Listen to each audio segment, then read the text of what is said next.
Today's video is sponsored by Camel City Mill.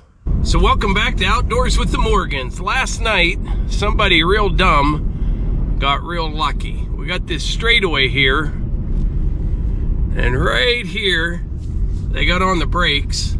I don't know if you can see that line on the road. Shot across our driveway. They just missed those rocks, and they ended up right on the bank there. A little bit faster, they would have hit the hickory tree or maybe rolled over on that bank. They must have been flying. It looks like they only had one tire lock up, but the skid marks are about 200 feet long before they got to our driveway.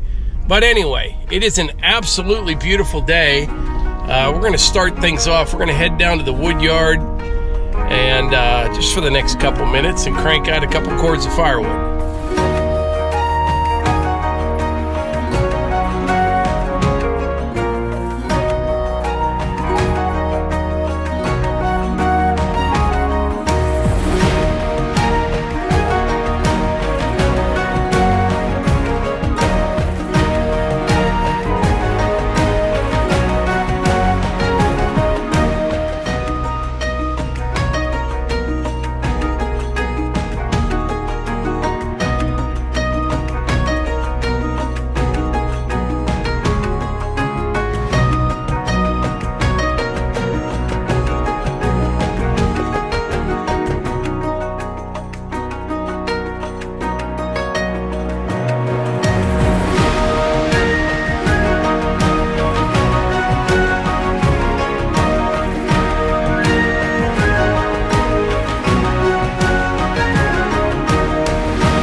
So it is a warm one today, probably the warmest day in, I don't know, the last 6 or 7 months.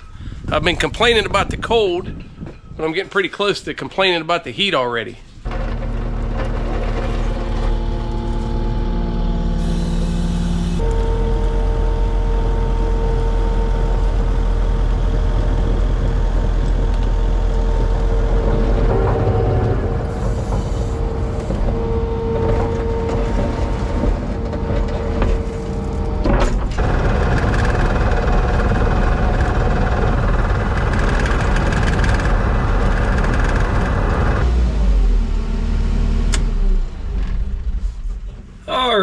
I'm out here at the clearing right now.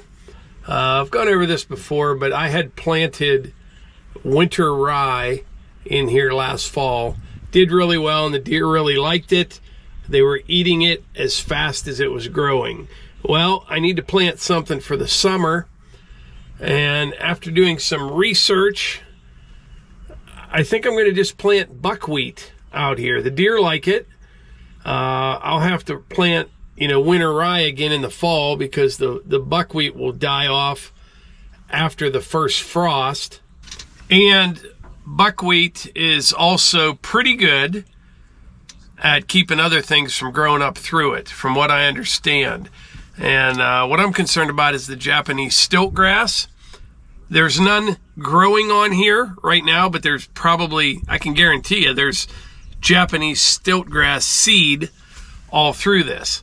Now, it comes up late spring, early summer is when it starts growing. The buckwheat, I have to wait to plant till a little closer to Mother's Day because if it starts growing and you get a hard frost, it's going to be in trouble. So I'm trying to kind of learn my way through all this stuff, and I just talked to different people. Like today, I talked to Ernst Seed. They are very well known in the area. And this is kind of what we came up with. So I think it's a pretty good plan.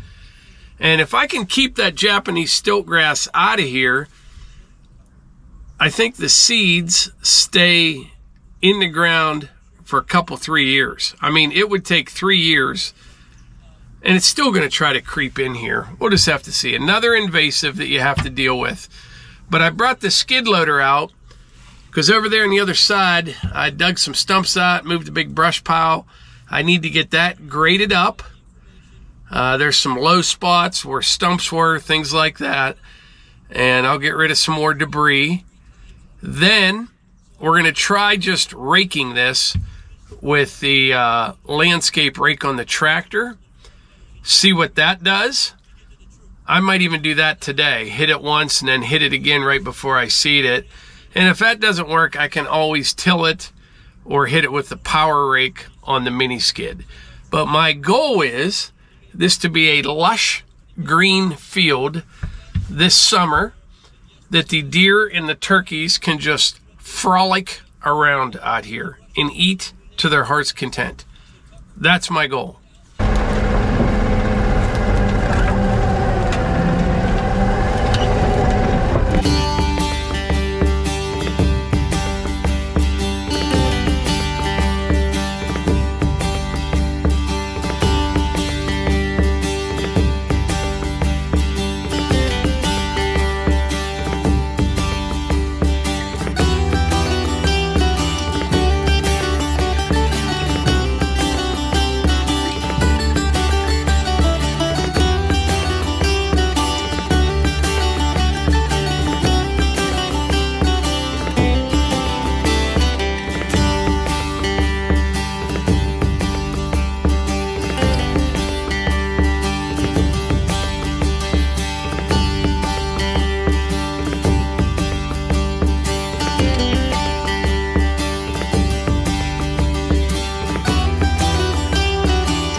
That looks pretty good. We'll take a closer look here in a minute.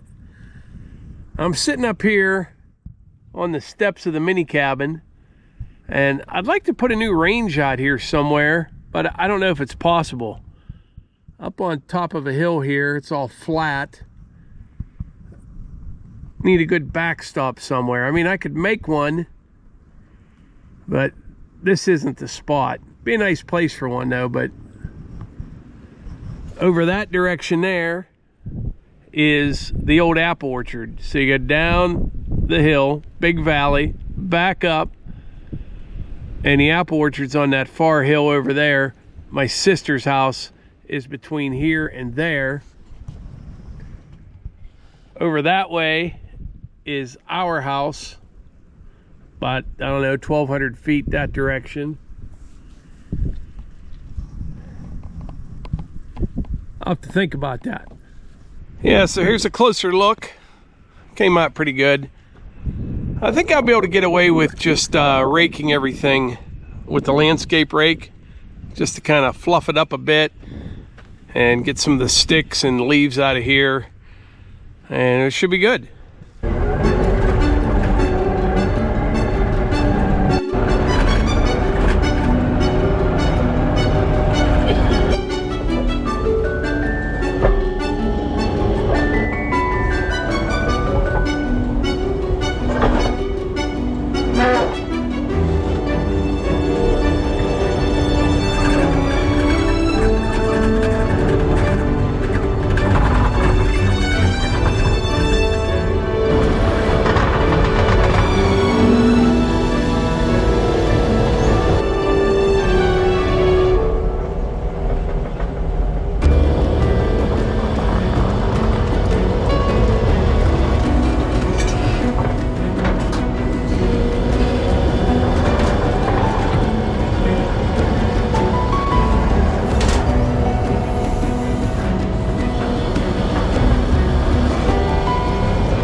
right, the satellite wood storage area, it's getting full. I need like a 5-acre paved parking lot, to tell you the truth. That would be the best, but I don't have that. So we'll make do with what we got. So having that lower storage area can kind of keep me going. I took quite a chunk out of the wood bunker here. Tomorrow, I'll run this for another hour and a half or so and fill it right back up.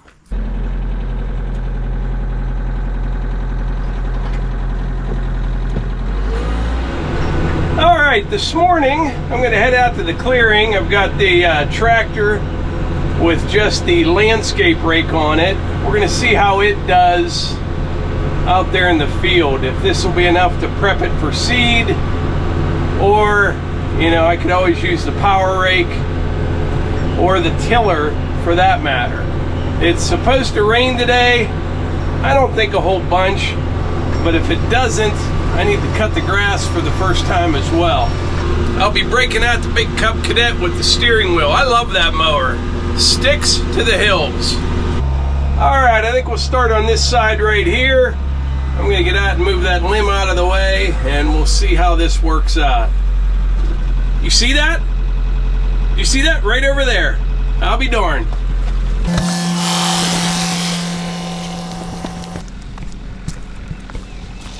Camel City Mill socks. Best socks you've ever seen or heard of. And if you don't believe me, read through some of the comments from people that have bought these socks. They're phenomenal. So these are made right down in North Carolina, 100% American-made sock. They use merino wool, which helps wick sweat up to 35% better than cotton or polyester. They stay up. They come in 3 different lengths: ankle, crew, and boot length. They keep your feet warm in the wintertime, cool in the summertime. You just can't beat them. And did I mention that they stay up? Because that's an important one as well. And get this, they have a 10-year durability guarantee. It took me 58 years to find the best pair of work socks out there. And you know what? It was pretty much worth the wait. Get 10% off my favorite work socks from Camel City Mill with code Morgans10. Link in the description. But anyway, let me show you what I want to do here. If you look here, you know, looks kind of green over there. It is super thin. That was winter rye that we planted last year. The deer pretty much decimated it. But if you look at the ground here, you got a bunch of smashed down leaves. Over on that side there, you got a bunch of sticks. I just want to try raking it up a little bit, so when I seed it, we will get good seed to soil contact. If this works, I'll probably wait a week or two though before I seed it, because we're not out of the woods yet when it comes to frost. But once I seed it, I've got a harrow over there. I'll just drag everything, and it should be good to go. It's a pretty big field for a little rake.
right, so this area right over here is like 2 passes. That over there is 1 pass. I'm not going to get too carried away because, like I said, I'm not going to seed this for a couple weeks, and it'll just have to be raked again. But I think that'll work fine, just raking it. There's little rocks here and there, and we'll hit it again, but that's not going to hurt anything. This would be a good project. Someday I'll send Levi out here right before we seed, full tank of fuel and the rake on the tractor, and just have at it. What I was doing was taking the debris from, you know, making piles at that end and down at this end, then just clean them up when I'm done. But I really enjoy this out here. I do. Just, you know, at times it seems like you're just kind of spinning your wheels, but when you come out here in the fall and you get all these pictures on the trail camera of everything that's going on out here, it's pretty cool. It really is. I enjoy this. One of the best things I ever did was to clear all these trees out here, build the road out here, and it's just a nice spot out in the middle of the woods. I was kind of running blind there with the rake. Last night when I went to bed, I sleep hard, you know what I mean? And I don't know what I did. I had my arm up by my head, my neck was all jacked up. I went to sleep and woke up in the same position this morning, and my neck has been killing me all day long. It's getting a little bit better, but I can't really turn my head that direction, which is my go-to move when you're running the tractor. But anyway, right now, I need to head back over to the house and do some mowing. Today is Saturday, the day before Easter. You're probably not going to see this video until Thursday, but we got some work to do over by the house. Want to get all the mowing done, kind of clean up around the building a little bit. We're having Easter here tomorrow, and we're going to have a couple Easter egg hunts. It should be kind of fun. One for the grandchildren, Bo, Ty, how about that? Bo, Ty, and Thea.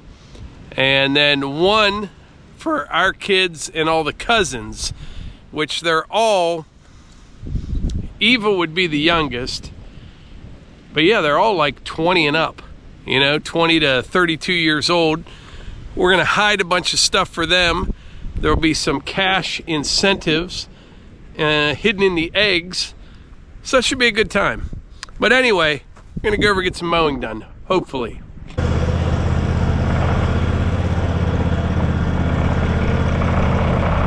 All right, so today I wanted to do some mowing for the first time this year. We just had a little bit of a shower, not really enough to stop me from mowing, but this could stop me. I brought the mower out. It fired right up in the building, came out here, shut off. I think, well, I know what happened. It ran out of fuel on this tank on this side. That side is full. I just filled it up entirely. But when I went to start it, the battery was dead from sitting all winter long. I got the NOCO boost on it right now. It should fire right up.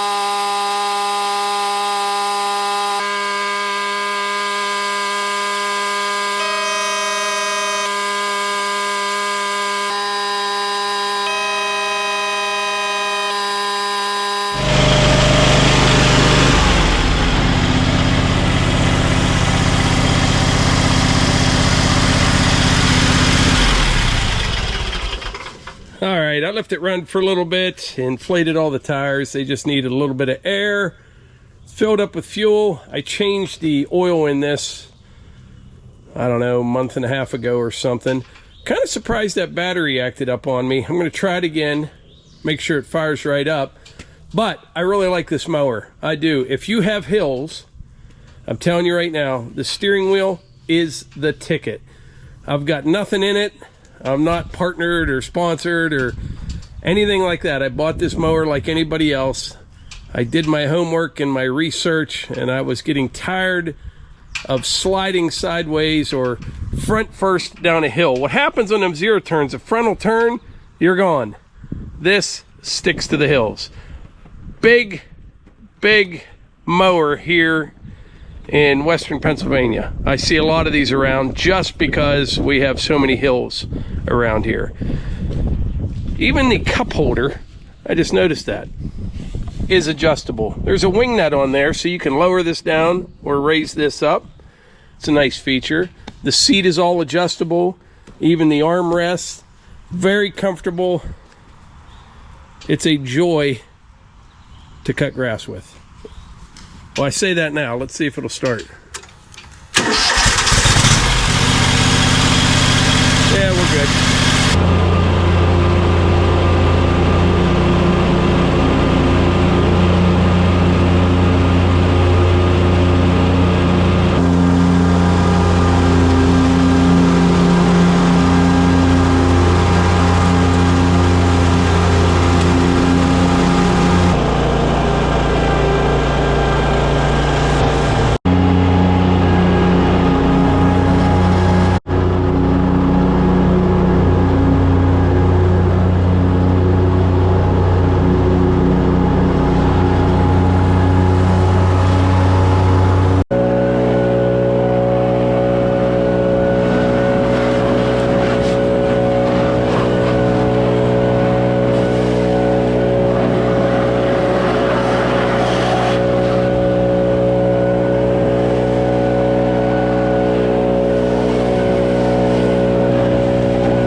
So I often wonder, what do people do that live in an area where they don't have any trees? You know, I spend so much time each year dealing with the leaves, the sticks, the firewood, all that kind of stuff.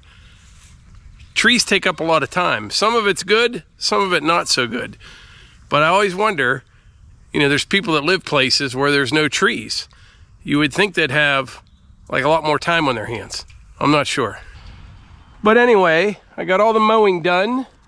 Things don't look too shabby for the first go around this year. Each time things improve a little bit. Grass will come in a little bit better. But yeah, looks pretty good. But anyway, I appreciate y'all being here, and I will catch you on the next one.